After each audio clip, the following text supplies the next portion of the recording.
세계적으로 유명한 바이올린 연주자인 프리츠 크라이슬러라는 사람이 있었습니다. 근데 이제 이분이 젊었을 때에 일을 열심히 해가지고 연주도 많이 하고 작곡도 많이 하고 그래가지고 돈을 많이 벌었답니다. 근데 그 많은 돈을 가지고 무엇을 할까 생각을 하다가 그것을 어려운 사람들을 위해 다 나눠주기로 결정을 하고 다 나누어 줘 버렸어요. 이제 그렇게 살다가 얼마 지났는데 어느 아주 정말 명품인 바이올린을 발견한 거예요. 근데 이제 가진 돈이 없지 않습니까? 그래서 이게 얼마나 하느냐 가진 분에게 물어보니까 얼마다 이렇게 해서 그럼 내가 지금부터 모아보자 그렇게 해가지고 열심히 작곡도 하고 열심히 연주해가지고 그 돈을 모았다고 합니다. 그리고 이제 모아서 그분에게 그걸 살려고 갔더니 이미 그 바이올린은 그분의 손을 떠나서 수집가의 손으로 들어갔다고 합니다. 여러분 이게 무슨 말이냐면 수집가에게는 이게 부르는 게 값이죠. 이제 뭐 소장하려고 가진 거니까 팔고 싶은 마음도 없는 것이고 그리고 판다고 해도 보통 금액으로는 구입할 수가 없는 겁니다. 이제 그분에게 찾아가서 이러이러해서 제가 그것을 구입하려고 마련했는데 선생님 손에 와 있으니 이 금액을 받고 좀 저에게 파십시오 이렇게 말했다고 해요. 그랬더니 그 수집가인 분이 어림도 없는 얘기라고 그 금액으로도 어림도 없지만 이것은 절대로 팔지 않을 것이라고. 그래서 이제 실망한 이 크라이슬러 연주자는 그러면 제가 이 바이올린을 마지막으로 보기 전에 한번 연주를 해볼 수 있겠는가 허락을 구했다고 합니다. 그랬더니 그분이 그 수집가가 그러시라고. 그래서 이제 귀한 명품을 내어서 크라이슬러가 막 연주를 하는데 그 안에 모여있던 그리 많지 않은 몇 명의 사람들이 감동에 휩싸인 거예요. 감동에 막 휩싸이면서 연주를 탁 마치고 나자 이제 이 크라이슬러는 그 바이올린을 주인에게 넘겨주고 이제 뒤를 돌아서서 떠나려고 할 때 그 수집가가 이렇게 가만히 보고 있다가 그 크라이슬러를 부릅니다. 이보시오, 이보시오. 이 훌륭한 바이올린을 저는 소장할 만한 가치가 없습니다. 이것은 선생님 것이니 가셔서 이것을 가지고 아주 좋은 연주를 많이 해서 세상의 사람들에게 평화를 전해 주십시오. 이렇게 하면서 무상으로 그냥 주었다고 합니다. 여기에 우리가 생각해 볼 만한 점이 있어요. 저와 여러분, 우리들은 하나님이 만드신 명품입니다. 바이올린도 어떻게 보면 우리가 보면 뭐 고놈이지 않습니까? 생긴 게 다 그렇지 않아요? 별반 다른 게 없어요. 그런데 그 바이올린도 생김새가 다 다르고 소리도 다 다르고 성격도 다 다른 거예요. 그런 것처럼 우리 모든 하나님의 명품인 우리들은 다 다르게 만들어진 거예요. 그래서 그 명품이 하나님의 손에 내어드려질 때, 하나님의 손에 가장 그 귀한 하나님의 손에 내어드려질 때 우리가 연주되어서 우리의 삶을 통해 세상이 밝아지는 것이죠. 그러나 우리가 우리 자신을 하나님께 내어드리지 않는다면 우리는 돈 많은 수집가의 집에 그저 여러 개의 수집품들 중에 하나로 벽에 걸려서 일평생을 소비하고 마는 사람으로 인생을 끝나게 되고 말 것입니다.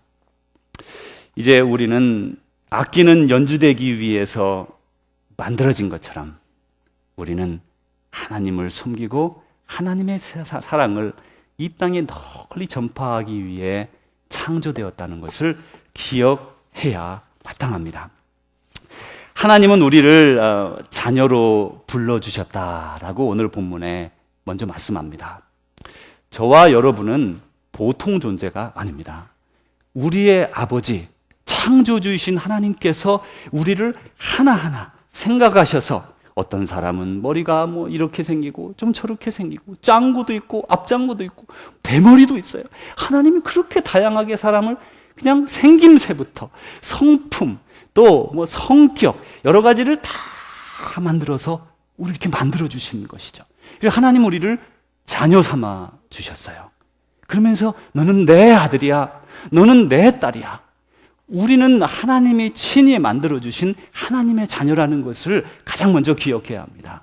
요한복음 1장에 보면 이렇게 말씀하셨죠. 영접하는 자, 곧 그 이름을 믿는 자들에게는 뭐라 그랬어요? 하나님의 자녀가 되는 권세를 주셨으니. 요한복음 1장 12절에 이렇게 명확하게 말씀하셨어요. 저와 여러분은 하나님의 약속에 의해서, 예수 그리스도의 그 약속에 의해서 예수 그리스도를 믿는 사람은 누구나 다 내 자녀가 된다. 뭐 세례를 받아도 되고 안 받아도 되고 뭐 여러 가지 어떻게 살든지, 잘 살든지 못 살든지, 공부를 많이 했든지 못 했든지, 가정이 평안하든지 어렵든지 조건에 관계가 없어요. 병이 들었든지 안 들었든지 그런 게 관계가 없어요. 우리는 모두 상황이 다르고 사람이 사는 형편이 다르고 다 다르죠. 다 다르죠. 그럼에도 불구하고 우리는 하나님이 창조하신, 하나님이 가장 사랑하는 그런 하나님의 손에 붙들린 가장 귀한 명품인 것을 믿고 늘 자부심을 가지고 살아야 됩니다. 이제 여기에 더 나가서 하나님은 우리를 자녀로 불러주셨는데, 자녀로 불러주신 이후에 우리들끼리 서로 사랑하며 살아라 이렇게 말씀하셨어요. 이 서로 사랑하는 것에는 우리가 서로 형제자매이기 때문에, 하나님 안에서 우리가 형제자매가 되었기 때문에 겸손과 온유함으로 서로에 대하여 오래 참으라 라고 성경에 말합니다. 서로에 대하여 오래 참으라는 말은 오래 참기 어려운 일이 있다 그런 말이에요. 살다 보면 말이죠, 부부도 저거 왼수 맨날 이런 소리가 나오는데 교회 안에서 살다 보면 왼수 같은 사람이 생긴다니까요. 그 왼수도 말이죠, 오랫동안 안 봐봐요, 보고 싶어진다고요. 그게 원래 그러는 거예요. 지금은 왼수 같아도 그게 그러지 않아요. 정말 마음속에 사랑하고 마음속으로 서로 이해하고 부족한 사람 좀 붙들어주고 그렇게 살아가는 거죠. 그 교회는 보면 어린아이와 같은 믿음의 동생들이 늘 있습니다. 그래, 그런 서로 용납하고 받아주어야 교회가 하나가 되는 거예요. 여러분 잘할 때 한번 생각해 보세요. 집에 저 망나니 같은 거 저거 언제 커서 사람 되나? 그랬던 동생들 보십시오. 지금 다 사람 됐잖아요. 그죠? 여러분 그런 동생 있죠? 저거 자라서 인간 되겠냐? 이야, 저거 욕심쟁이에 자기밖에 모르고 지금 누가 자기 말하나? 그런 분이 있으신데, 여러분 보고 하는 말이 아니고 그런 사람이 있다니까요. 근데 그 인간 같지 않은 것이 자라가지고 지금 말이죠, 아버지가 되고 엄마가 되고 할머니가 되고 할아버지가 되고 자손들 앞에 정말 이렇게 정말 정직하고 아름다운 하나님의 사람으로 변했잖아요. 그건 누가 만들어주신 거예요? 하나님이 우리를 이렇게 만들어주시는데, 그 과정 가운데 우리가 서로 사랑하며 돌보고 기다리고 인내하고 용납하는 가운데 동생들이 크는 겁니다. 동생들, 야, 너 인간 안 됐다, 너 그냥 나가버려라. 아니면 또 우리 연세 많은 형님에게, 형님 뭐 밥벌이도 못하고 말이죠, 이제 그만 떠나시오. 이래가지고 집안이 뭐가 되겠습니까? 이래가지고 나이 드신 분은 나이 드신 대로 지혜와 그 오랜 인내를 또 배우면서 밑에서 섬기고, 또 젊은 동생들, 어린 동생들은 철이 없어. 철이 없어 그러니 좀 철분약 먹고 좀 나중에 성장하면 잘 되겠죠? 기다려주는 거예요. 기다려주는 거예요. 그러면서 기다리면서 가정이 다 화합이 되고, 그러면서 그런 사람들을 하나씩 하나씩 길러내는 게 바로 교회라는 거예요. 길러내는 게. 사실 저와 여러분도 옛날에 망나니였지 않습니까? 망나니 아닌 분도 있지만, 망나니였던 사람은 말이죠, 옛날에 한번 대단한 사람이 내가 사람 되겠나? 지금 사람 됐잖아요. 그죠? 여러분 다 사람 됐잖아요. 이래가지고 여기 하나님의 종으로, 하나님의 사람으로 하나님을 경배하는 사람이 된 것처럼, 지금 우리가 조금 감당하기 어려운 이 좀 인간 되겠나? 이 성도 되겠나? 이런 사람도 우리가 서로 인내하고 참아주고 기다려주고 세워주고 이끌어주면 교회 안에서 다 큰 거목들로 성장하게 되는 거죠. 어느 한 시골 마을에 한 처녀가 있었습니다. 이 처녀는 이제 장녀였어요. 집안에 동생이 줄줄 있는데 집안이 어려운 거예요. 어머니가 먼저 돌아가시고 아버지 혼자 쓰고 하는데 집안이 어려운 거예요. 그래, 이 딸이 이제 결정하기를, 그래, 내가 빨리 돈을 벌어야 되겠다, 동생들을 길러야지, 이런 생각을 가지고 이제 학교도 못 다니고는 어려운 일로부터 해서 점점 일을 하기 시작했어요. 그래서 동생들을 다 대학을 마치고 공부를 시키고 이렇게 이제 성공하게 만들었습니다. 그러는 사이에 나이가 들어버리고 혼기는 다 놓치고 손은 다 꺼끌꺼끌해지고 얼굴에 주름살은 패이고 이러면서 나이가 아버지를 섬기는 계속 그런 딸로 살아가게 되었어요. 동네에서 많은 사람들이 얘기합니다. 저 여자는 나이가 들었는데 아직도 혼자야. 결혼도 안 하고 그랬대. 참 인생이 불쌍하구나. 이렇게 생각했대요. 여러분, 그러나 진실은 그런 것이 아닙니다. 진실은 그 식구들이 알죠. 그 동생들이 아는 거예요. 우리 누이가 없었다면 오늘 내가 여기 어떻게 있을 수 있겠는가? 그 아버지가 압니다. 저 딸이 아니었다면 이 자식들이 어떻게 다 자랄 수 있었겠는가? 저 딸이 아니었다면 내가 오늘까지 살아나 있겠는가? 그 딸은 그 가정의 보석과 같은 존재인 것이에요. 그 보석과 같은 존재를 우리로, 그런 보석이 되라고 우리를 먼저 불러주신 것이죠. 우리 형제자매라는 건 그런 겁니다. 내가 그 보석이 되라는 거예요. 어떤 사람은 내가 잘나야지, 내가 뛰어나야지 생각하는 사람이 있어요. 세상에 그렇게 살아갑니다. 그런데 성경은, 주님은 뭐라 그럽니까? 한 알의 밀이 땅에 떨어져 죽지 아니하면 한 알 그대로 있고 죽으면 많은 열매를 맺느니라. 우리는 가족에 있어서 내가 희생하고 섬기고 사랑할 때에 다른 사람이 자라고, 내가 죽음으로, 내가 희생함으로, 내가 섬김으로 자라나게 되는 거예요. 그것이 바로 우리 예수님이 우리에게 전해준 복음의 법칙인 것입니다. 이제 이렇게 우리는 이 주님 안에서 한 형제자매로 부름을 받았어요. 오늘 말씀해 보니까 주의 사랑으로 이 우리 가족은 평안에 매는 줄로 성령님이 하나 되게 하신 것을 힘써 지켜야 된다라고 3절에 말씀했어요.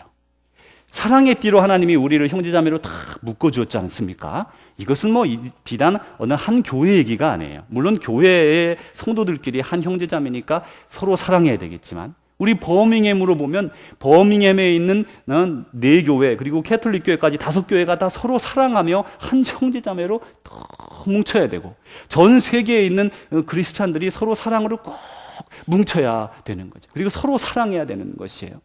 그래서 이것은, 이 사랑으로 하나가 된다는 거는요, 우리가 지켜야 된다고 말했어요.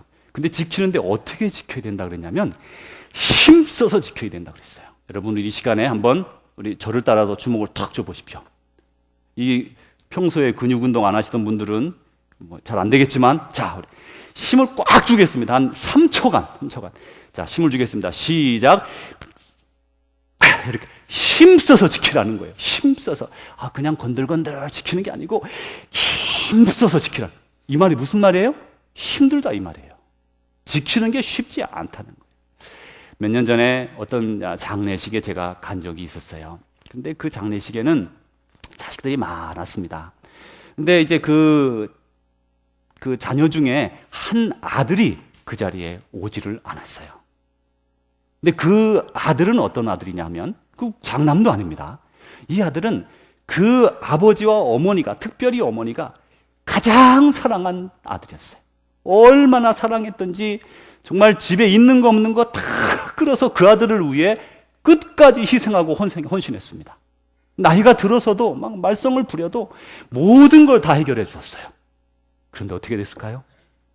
그 아버지가 돌아가시는데요, 나타나지를 않는 거예요. 좀 먹고 살만하고 이제 그 부모님 은덕으로 좀 어느 정도 좀 됐어요. 부모님을 내몰라라 찾아오지도 않습니다. 이게 가족이라는 거는 내가 그 사랑을 뚫고 나가려고 하는 사람을 막기가 참 어려워요. 믿음도 그런 것 같아요. 믿음의 식구도 참 이렇게 사랑의 띠로 서로 막 안아주고.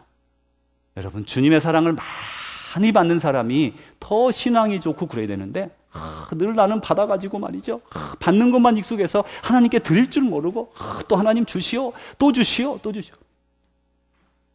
우리 육신의 자녀도 이런 것을 많이 보는데, 영의 자녀들도 늘 받는 것만 바라는 자녀들은 잘 되지를 않아요. 하나님을 알지를 못해요. 이제 우리도 믿음의 띠로, 사랑의 띠로 하나로 뭉쳤으니까 힘든 사람, 넘어진 사람 도와주고, 그러면서 사람은 성장하는 거예요. 아픔을 겪으면서 성장하잖아요. 그럴 때 도와줄 수 있는 게 바로 우리 모두 형제자매이기 때문에 서로 들어주고 끌어주고 세워주고, 그러면서 우리가 한 형제자매로 부름받은 것을 이루어 나가야 합니다. 이제 세 번째로 오늘 말씀 마지막에 우리는 교회 안에 직분으로 부름을 받았습니다. 교회를 통해 이제 직분으로 부름을 받는데, 먼저 성경에 보면, 신약에 보면 예수님께서 12 제자들을 친히 다 한 명씩 호명해서 부르셨어요.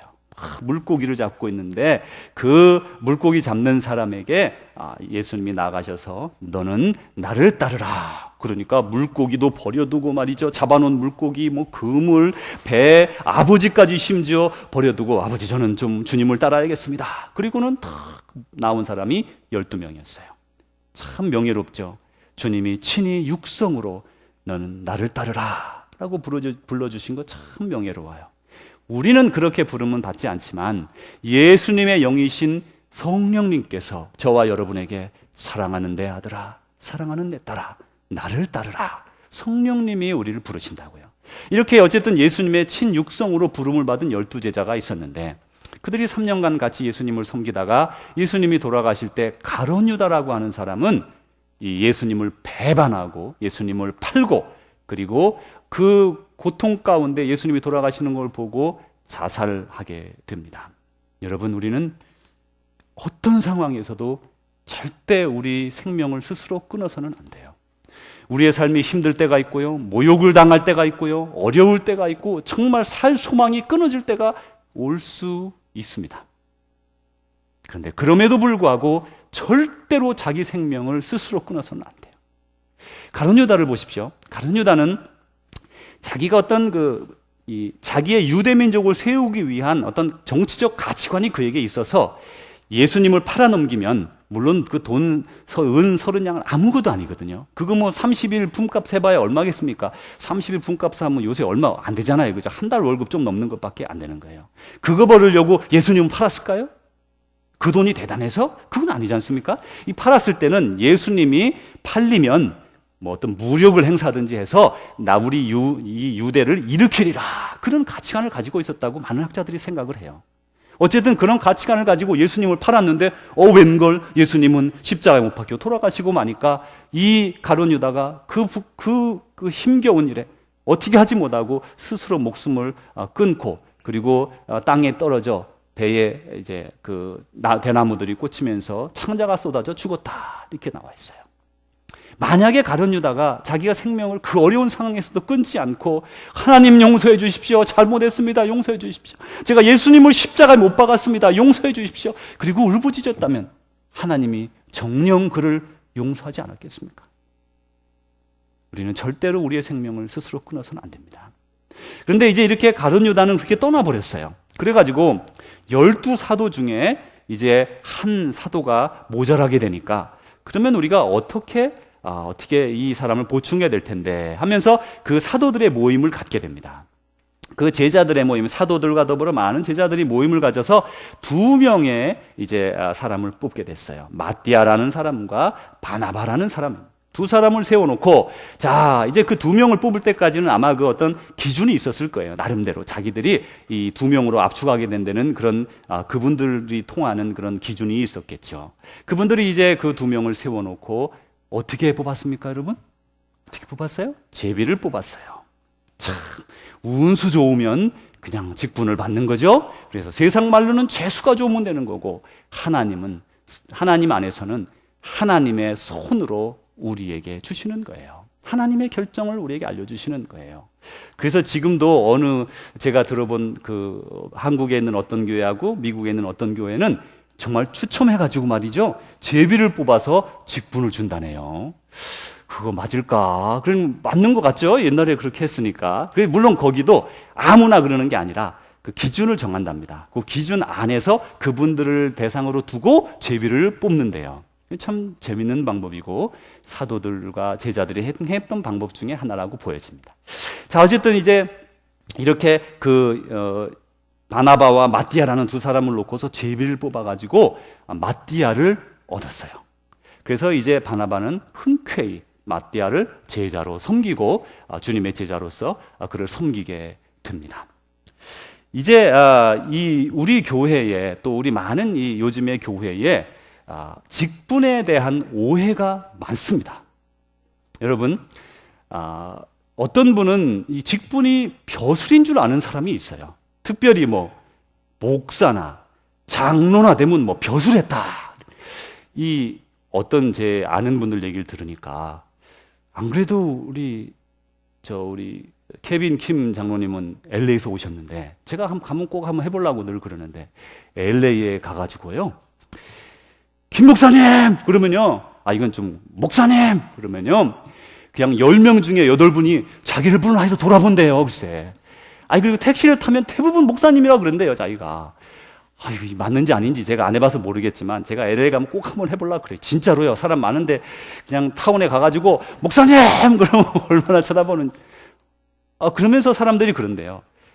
이 교회에서나 사회에서 그냥 신분 급상승의 방법은 목사가 되는 거래요. 그래가지고 제가 아는 어떤 전에 있던 어떤 분은 평신도 집사님이신데 어느 날 뭐 통신으로 뭘 공부한다 그러더니 1년 정도 되니까 목사 안수를 받았다는 거예요. 글쎄. 그래요? 그러고 있었는데 한 6개월 지났더니 박사학위를 받았대요. 그 방법 있으면 저를 진작 알려줬으면 제가 이 고생을 이 긴 세월 동안 안 하고 그냥 그렇게 했을걸. 그래가지고 그분 1년 반 만에 그냥 신학 박사가 돼가지고 박사님이 됐어요. 세상에 그런 좋은 방법을 저에게도 알려주고. 하여튼 전 고생 많이 했는데 그분은 그렇게 됐더라고요. 그래 이제 교회 안에서 또 사회적으로도 그냥 목사가 되면 신분 급상승을 한다 이런 생각하는 사람이 이런 얼빠진 놈들이 있다니까요. 여러분 우리 이제 목사 안 소식을 여러분 보신 기억이 있으시죠? 이제 우리 교회에서도 지금으로부터 4년 전에 그 임성철 목사님, 지금 트라이시티의 담임 목사님으로 가셨죠? 그 목사님을 우리가 이제 안수식을 가졌어요. 그래 안수할 때 그 보통 그 안수식에 그 메인으로 오신 목사님이 늘 있습니다. 이제 가장 우더른격인 분이 그 안수받는 분의 머리에 주로 손을 얹습니다. 그리고 보통 같이 함께 장로된 자들이나 먼저 목사된 자들은 몸에 이렇게 손을 얹고 안수하여 기도합니다.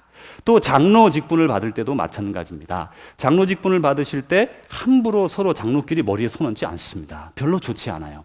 그 교회 담임 목사나 보통 우리가 이렇게 어깨에 손을 얹어 정말 같은 동역자로서 이렇게 하나님 이분에게 능력을 더해 주십시오. 이렇게 기도하죠. 이제 이렇게 기도를 하는데 우리 목사 안수식을 할 때 그렇게 합니다. 가운데 이제 이분이 이제 무릎 꿇고 앉고 이제 그 중에 가장 대표격으로 계신 목사님이 머리에 손을 얹어 성령님의 임재를 간구하고 다른 동역자와 또 함께 동역하는 장로님들이나 목사님들이 몸에 손을 얹어 축복하며 이렇게 기도합니다. 자, 이렇게 기도하는데 그 안수의 개념이 뭡니까? 목사가 됐다는 게 무슨 개념입니까? 그래, 이제부터 당신은 신분이 급상승했다. 이런 말입니까? 그렇게 생각하는 얼빠진 사람은 하나도 없어요.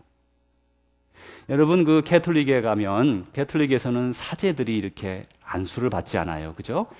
서품을 받습니다. 이 서품을 받을 때는 빨간 카펫을 깔아놓고요. 거기 위에 그냥 개구리 이렇게 쫙 때리면 막 쫙 엎드리는 것처럼 그냥 쫙 엎드려요. 거기에 엎드려요. 그러면 사람들이 거기에 그 먼저 신부된 분들이 다 안수하여 기도합니다. 그게 무슨 말이냐면 나는 이제 주님 안에서 죽었습니다. 나는 아무것도 아닙니다. 나는 하나님을 섬기는 종으로 세움을 받았을 뿐입니다. 그런 고백을 표현으로 하는 거예요. 우리도 나중에 뭐 교회에 안수식을 할 일 있으면 한번 그렇게 해보죠. 긴 그냥 자부동안 4-5개 쫙 갈아놓고 말이죠. 그냥 거기다 쫙 눕혀놓고 그냥 그렇게 하자고요. 그렇게 하자고. 뭐 따라하는 게 아니라 그게 더 좋잖아요. 그죠? 여러분 목사는 무슨 대우받으라고 세워놓은 게 아니란 말이에요. 주님을 위해 죽을 자리에까지 가서 죽어라. 성도들을 사랑하되 끝까지 사랑하라. 그래 주신 게 목사 아닙니까? 장로는 또 어떤 직분이에요? 장로 되면 목에 목 세우라고 장로를 세웠습니까? 어떤 분들은 장로가 벼슬인 줄 알아요. 옛날에 조선시대, 고려시대 벼슬하면 어떻게 됩니까? 그게 벼슬이면 여러분 땅을 받아야 돼요. 땅을 받아요. 땅도 못 받고 뭔 벼슬이라 그래요. 또 벼슬 하면 말이죠. 이 벼슬은 땅을 받고 그거는 세금도 안 내요. 세금도. 거기다가 땅만 받는 게 아니라 월급도 받아요. 월급도 받아. 그래가지고 땅 받고 월급 받고 그래서 나라를 막 사람들에게 다니면 막 일어나라. 그러면 사람들이 와서 예 하는 게 벼슬이에요. 그게 벼슬이에요. 그 벼슬을 잘하는 사람은 참 그래도 그나마 좀 명망을 인정받지만 벼슬을 함부로 행하는 사람은 뭐라고 부릅니까? 벼슬아치라고 부르는 거예요. 벼슬아치. 여러분 장로는 벼슬로 부름받은 게 아니에요. 착각하지 마십시오. 아유, 장로님만 님자 붙여요? 집사님도 있어요? 권사님도 있어요. 많은 현대 교회에서 장로 되면 뭐나 된 것처럼, 장로 되면 뭐 결혼시킬 때 난 장로네, 착각이 아주 그냥 묻어서 살아가는 그릇된 생각을 가지고 살아가는 거예요. 장로가 집사보다 높습니까? 어떤 면에서 높습니까? 이제 이 장로라는 직분은 성경에 보면 아주 명확하게 말씀해요. 장로는 왜 세웠는가? 몸된 교회를 세우라고, 헌신하라고, 봉사하라고 세워준 직분이에요. 그런데 우리 교회에 몇 년 전부터 이렇게 섬기라고 교회에서 이렇게 뽑아주면 아이고 안 하겠다고. 이게 뭔 생각이에요 도대체? 어떤 생각이야? 뭐 벼슬 안 하겠다는 거예요? 벼슬임을 하지 마십시오. 여러분, 세상에 나가면 벼슬을 받을 때가 있어요. 어떤 단체의 장이 되거나 이러면 벼슬입니다. 그거는 벼슬. 힘도 있고 행사할 수 있고 거기에 따르는 것들이 많죠. 그러나 교회는 벼슬이 아니에요. 이거는 섬기라고. 당신은 우리가 성령의 이름으로 다 모여서 뽑아서 당신을 뽑아 성령님의 역사로 세웠습니다. 여기 와서 봉사하십시오. 봉사라고 불렀는데 하는 말, 나 봉사 못합니다. 물론 저 이해합니다. 나는 아직 부족합니다. 나는 아직 또 아니면 이게 벼슬로 생각해서 저는 그 벼슬 받을 수 없습니다. 그런 것 같아요. 제가 이해해요. 그 마음을 충분히 이해합니다. 가치관이 잘못 그동안 형성이 되었으니까. 올해는 이미 이미 사양할 분들 사양하시고 넘어갈 분들 다 넘어갔지만 여러분, 내년부터는 그러지 마세요. 왜 봉사의 직분으로 부르는데 왜 뭐 때문에 거절을 합니까? 벼슬로 부르는 게 아니에요. 봉사하라고 부르는 거예요. 여러분이 뭐 내년 되면 좀 더 성숙해서 나는 장로의 자격이 있네, 그렇게 되겠습니까?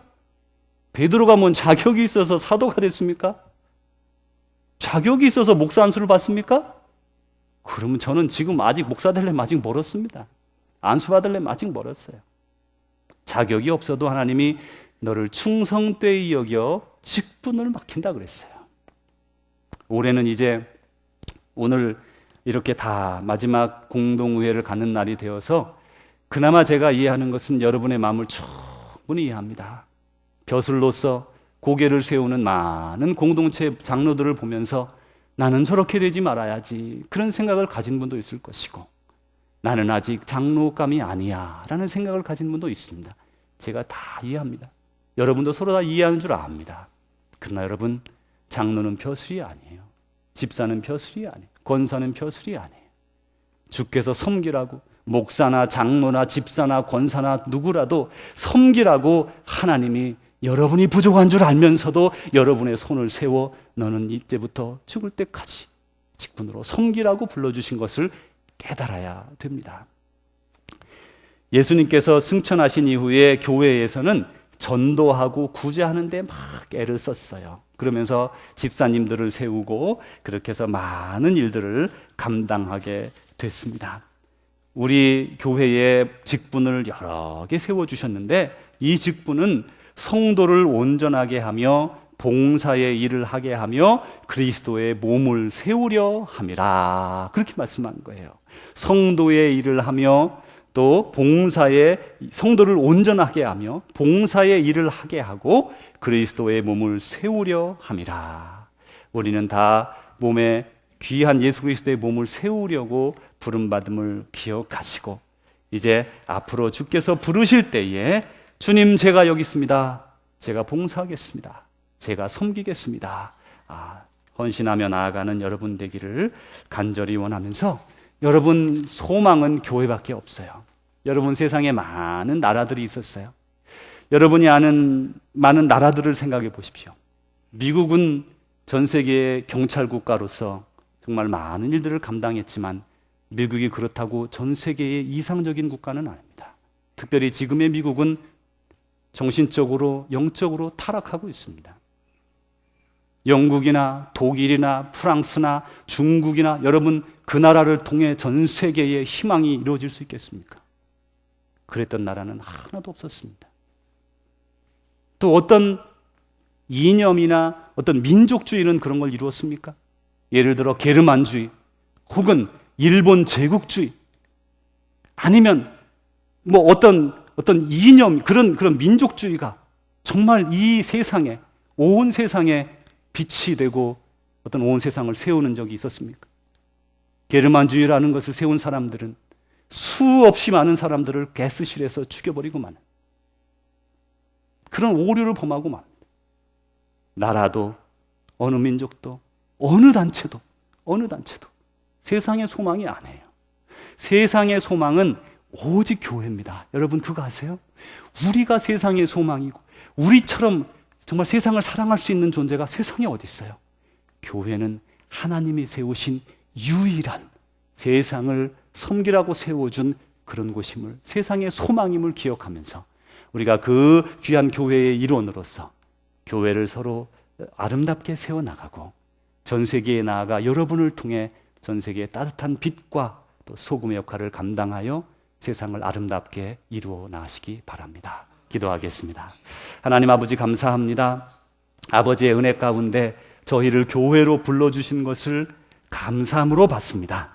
주님, 저희들 부르심에 합당하게 살아가게 하옵시고 연주되기 위해 창조된 명품임을 깨달아 하나님의 뜻 안에서 주의 뜻을 다 이루는 우리의 복된 인생 되게 하여 주옵소서. 예수님 이름으로 기도합니다. 아멘.